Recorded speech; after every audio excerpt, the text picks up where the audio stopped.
ஆஷாவின் வாழ்க்கை கதை பகுதி 2 பார்ட் 1 மிஸ் பண்ணிட்டீங்களா?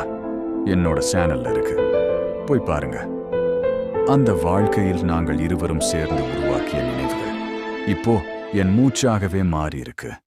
சிறிய சிரிப்புகள், நீண்ட பயணங்கள், காரணமே இல்லாம நடந்த சந்தோஷங்கள், ஒருத்தரை ஒருத்தர் மட்டும் பார்த்து வாழ்ந்த நாட்கள். அவர் என்னை ஒரு பெண் குழந்தையைப் போல அவ்வளவு கவனமாக அன்பாக பாதுகாத்தார். 6 மாதங்களிலேயே எங்கள் காதலை இரு வீடுகளும் ஏற்றுக்கொண்டது. அந்த நாள் நான் உலகத்தையே வென்ற மாதிரி இருந்தேன். அவரின் பிறந்த நாள். என் மனசுக்குள் 1000 கனவுகள். அவர் சிரிக்கணும் என்பதற்காக நான் என்னால் முடிந்த எல்லாத்தையும் செய்தேன். அந்த ஒரு சிரிப்பு எனக்கு ஒரு வாழ்க்கை. கிறிஸ்மஸ், நியூ இயர், முதல் போட்டோ ஷூட், அந்த ஒவ்வொரு சிறிய தருணத்திலும் என் உலகமே அவரை சுற்றிதான் இருந்தது. ஆனா வாழ்க்கை எப்போதும் நம்ம பக்கம் இருக்காது.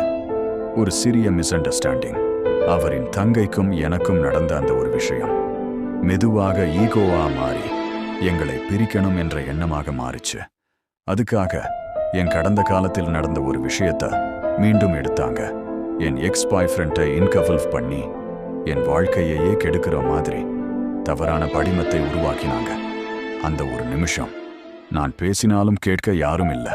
அவர் கூட ஒரு அழுத்தத்தில் சிக்கி என்ன காப்பாற்ற முடியாத நிலைமையில் இருந்தார். அதன் முடிவு நாங்கள் பிரிந்தோம். ஆனா அந்த பிரிவு மட்டும் நடந்துச்சு. என் காதல் மட்டும் இன்னும் அப்படியே இருக்கு. அவர் என்னோட இருந்தப்போ காட்டியதை விட இப்போ நான் அவரை இன்னும் அதிகமா நேசிக்கிறேன். நான் காத்திருக்க ரெடி. ஏன்னா எங்கள் காதல் பொய் இல்லை. ஒரு நாள் அது திரும்பும் என்று நம்புறேன். இப்போ நான் வாழ்றது அவரோட நினைவுகளோட மட்டும்தான். அவரை தாண்டி வாழ்க்கை எனக்கு இல்லை. ஆனா நினைவுகளோட வாழ கற்றுக்கிட்டேன். அதுவே இப்போ என் உண்மை. ஒரு குடும்பத்துல ஈகோவும் தவறான முடிவுகளும் ஒரு உண்மையான காதலை உடைக்க முடியும்.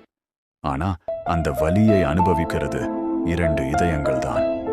ஒருத்தரின் வாழ்க்கையை தீர்மானிக்க முன்னாடி அந்த உணர்வுகளின் மதிப்பை புரிஞ்சுக்கணும். ஒரு நிமிஷ கோபம் ஒரு வாழ்க்கையை மாற்றிடும். இந்த கதையை இங்கேயே முடிக்கிறேன். இந்த கதையை தைரியமாக பகிர்ந்த அந்த தங்கைக்கு நன்றி. ஒரு உண்மையான காதல் என்ன வலியை தரும்னு உலகத்துக்கு காட்டினீங்க. ஆஷாவுக்கு நீங்கள் என்ன சொல்ல விரும்புறீங்க? அடுத்தது அவள் என்ன செய்யணும்? உங்க கருத்தை காமெண்ட்ல சொல்லுங்க. உங்களிடமிருந்து ஒரு வழி கிடைக்கலாம், ஒரு பதில் கிடைக்கலாம்.